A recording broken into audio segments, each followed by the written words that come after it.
IPhone 17 launch हुआ है और पहली बार उसका सबसे unique colour orange, cosmic orange आया है।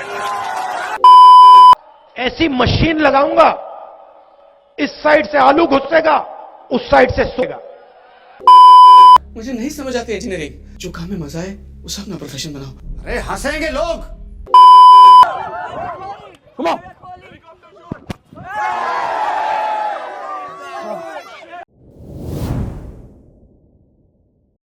Have you ever wondered why we as Indians are ready to fight for religion but not for our rights? Why do we respect celebrities more than soldiers? Why do we love to complain about corruption but never stop throwing garbage on the road ourselves? This, my friend, is not India's problem. It's our mentality. In our society, especially in Indian households, silence is often glorified as maturity. A child who doesn't argue, who agrees with everything his parents say, is labeled as sanskari and samajhdar. But the one who questions, who asks why, is immediately called arrogant. As a result, most children grow up afraid to speak their truth, scared to make mistakes. From a young age, we are trained to obey, not to understand. Parents, though with good intentions, sometimes forget that the world their children live in is not the same world they grew up in. Times have changed, career paths, challenges, and opportunities are completely different, but the mindset remains stuck in the past. Schools strengthen this system marks matter more than curiosity. Memorizing is rewarded, thinking is punished. At home, parents compare Karma ji ka beta as if every child is meant to live in the same story. The tragedy is that this blind obedience kills individuality before it even blooms. We end up producing adults who can solve equations but can't express emotions, who can earn money but can't make decisions. True understanding doesn't come from silence, it comes from communication, from being allowed to ask why, to disagree, and think freely. A questioning child isn't problem, they are sign of progress. When we talk about civic sense in India, it often feels like we all expect change but don't want to change ourselves. People throw garbage on roads, break traffic rules, spit in public places, and then blame the government for the dirty environment. The truth is, development is not possible when citizens act careless and selfish. We talk proudly about foreign countries being clean and disciplined, but forget that those countries become developed because their people follow rules. In India, most people still think सब करते हैं मैं भी कर लेता हूँ.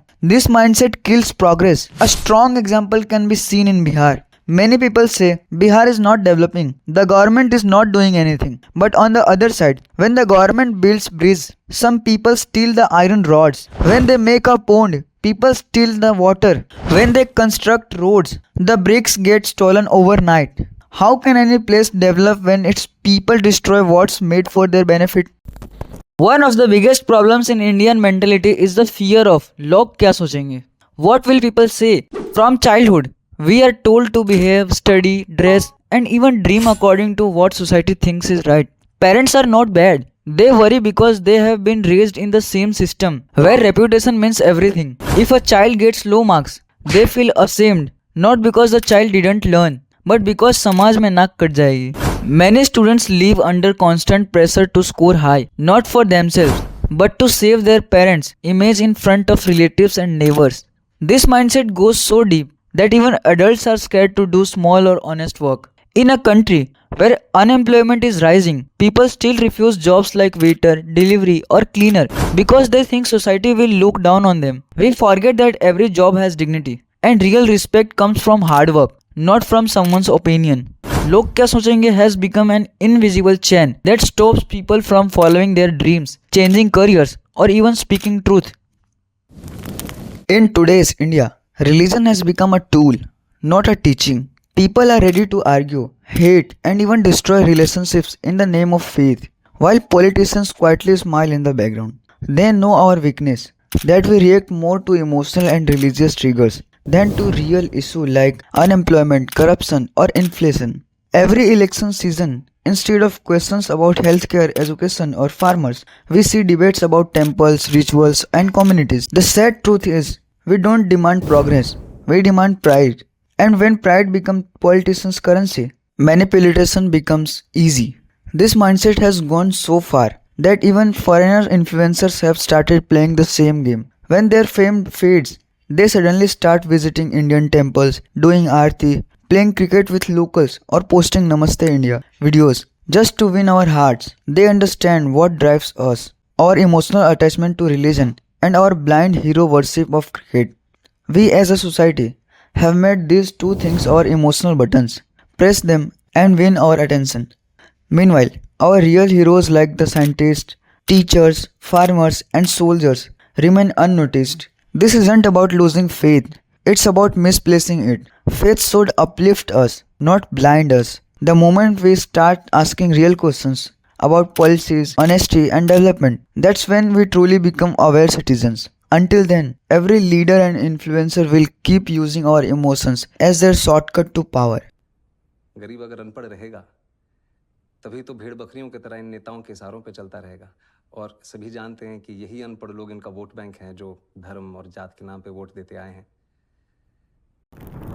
In India, we treat celebrities like gods. A cricketer scores a century, we light fireworks. An actor gives a hit film, we build temples for them. But how many of us even know the names of soldiers who sacrificed for their lives at the border? Every country respects its heroes. First scientists, doctors, teachers, soldiers. But we remember movies dialogues.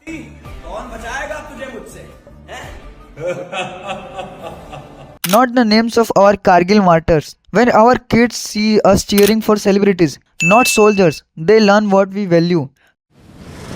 We live in a society where speaking our mother tongue is considered as a sign of illiterate. We often follow trends without thinking. A reel goes viral, we copy it. A rumor spread, we forward it. A crowd gathers, we join it. Rarely do we stop and ask why. This herd mentality is danger. It's what makes people vote blindly, hate blindly, and act blindly. True freedom means freedom to think. India doesn't need more followers, it needs more thinkers.